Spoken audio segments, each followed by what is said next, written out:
This is Sultan from NBGI and this is your biology class for class 11 and chapter number 4 beta animal kingdom. Today we will discuss about the new topic is phylum Mollusca. You know student, Mollusca is a Greek word that are derived from the mollis. The means of mollis is soft. तो बेटा इसमें body soft की गई है ना, but body soft नहीं होती है. रीज़न क्या है? इसके बाहर आप देखेंगे तो आपको कैल्शियम कार्बोनेट का एक हार्ड स्केलेटन मिलता है, ठीक है, बट अंदर की बॉडी क्या होती है? सॉफ्ट होती है. तो हम कह सकते हैं this is the soft body, है ना. And this is the second largest phylum of the world, ठीक है. मोलस्का बेटा एक्चुअल में जो होता है ये अक्रेंस कहाँ पर होगा? टेरेस्ट्रियल और एक्वाटिक, है ना.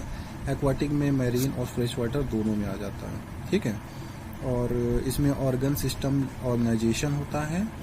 बॉडी बायलेटरल सिमेट्रिकली होती है. इसमें जो लेयर होती है बेटा ट्रिप्लोब्लास्टिक होती हैं. ट्रिप्लोब्लास्टिक मतलब एक्टोडर्म, मेसोडर्म, एंडोडर्म तीनों प्रेजेंस होती हैं, ठीक है. और इसमें सीलोम प्रेजेंस होता है. बॉडी कैविटी में सीलोमेट होती है. और इसकी बॉडी बेटा 3 पार्ट्स में डिवाइडेड होती है या अनसेगमेंटेड बोल सकते हैं. Head, muscular foot and visceral हम, 3 चीज़ें, ठीक है. और उसके बाद देखेंगे इनमें स्पेस होता है कहाँ पर? हम और मेंटल के बीच में स्पेस होता है, उसको मेंटल कैविटी कहते हैं, ठीक है. कभी कभी बेटा इसमें गिल्स भी प्रेजेंस होते हैं, ठीक है. रेस्पिरेशन और एक्सक्रीशन जो होता है बेटा इसका नॉर्मल फंक्शन होता है, ठीक. और इनमें अगर देखें तो माउथ में कभी कभी बेटा स्मॉल प्रेजेंस होते हैं, क्या टीथ, उसको रेडुला बोलते हैं.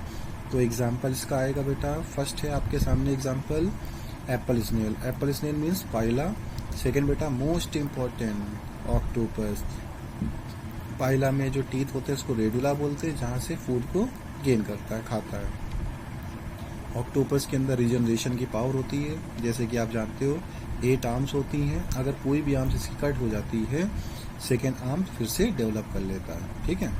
और उसके बाद देखिएगा ये जो आपका ऑक्टोपस है ये अपनी प्रोटेक्शन भी करता है. ब्लू इंक छोड़ता है. जैसे मान लो उसको खतरा दिखता है ब्लू इंक छोड़ेगा तो वहाँ से अपने आप को बचा लेता है दुश्मन से, ठीक है. नेक्स्ट फाइलम हमारा phylum echinodermata. As you know that student, echinodermata is derived from the Greek word. Echin means बेटा होता है स्पाइन मीन्स कांटे. Derma means skin. एटा मतलब ग्रुप, यानी कि इस ग्रुप के जितने मेंबर हैं उनकी स्किन पर महीन से कांटे प्रेजेंट होते हैं, ठीक है. एनिमल हैव एंडोस्केलेटन, यानी एंडोस्केलेटन जो होता है कैल्सेरियस होता है, ठीक है. और इसमें जो आपके एनिमल होते हैं ये मोस्टली कहाँ पर होते हैं बेटा? मैरीन होते हैं, ठीक. बॉडी कैसी होती है? बायलेटरल सिमेट्री होती है, ठीक है. ट्रिप्लोब्लास्टिक लेयर होती है. और ये भी सीलोमेटिक एनिमल होते हैं. डाइजेस्टिव सिस्टम बेटा कंप्लीट होता है. इनका जो माउथ होता है वो साइड बाय साइड होता है ना. एनस जो होता है बेटा अपर डाउन डोर्सल साइड प्रेजेंस होता है. इनके अंदर खास बात होती है वाटर वेस्कुलर सिस्टम होता है, ठीक है, जिसकी हेल्प से क्या करेगा? लोकोमोशन करता है. और वाटर वेस्कुलर सिस्टम से ही अपने फूड को कैप्चर करता है ना. और अपना फूड पूरा कंप्लीट खाता है ये, ठीक है. और रेस्पिरेशन भी वहीं से करेगा. इसमें रेस्पिरेशन और रेस्पिरेटरी सिस्टम जो होता है बेटा अब्सेंस होगा. इनमें सेक्स सेपरेट होते हैं. मेल फीमेल दोनों में अलग अलग सेक्सेस पाए जाते हैं, ठीक है. और इनमें फर्टिलाइजेशन जो होता है एक्सटर्नल होता है. डेवलपमेंट बेटा इसका इनडायरेक्टली होता है. इनका लार्वल स्टेज प्रेजेंस होती है.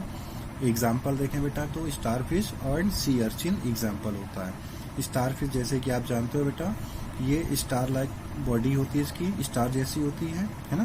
तो स्टारफिश में सबसे ज़्यादा बेटा रिजनरेशन पाया जाता है. रिजनरेशन आपने 10th स्टैंडर्ड पढ़ा हुआ है. Regeneration is the power when the organ is develop their efficiency and their lost of the old cell and form the new cell and the form the whole body of the new organism. Organization is known as बेटा regeneration, ठीक है. ये power होता है. तो इनके example में आप देखिए 2 एग्जाम्पल मैंने बता दिए आपको. एक सी अर्चिन एंड सेकेंड बेटा आपका स्टारफिश, ठीक है. ये हो जाएगा. सो आई होप बेटा ये दोनों फाइलम आपको क्लियर हो गए होंगे. In next class we will discuss about the new topic. So thank you students.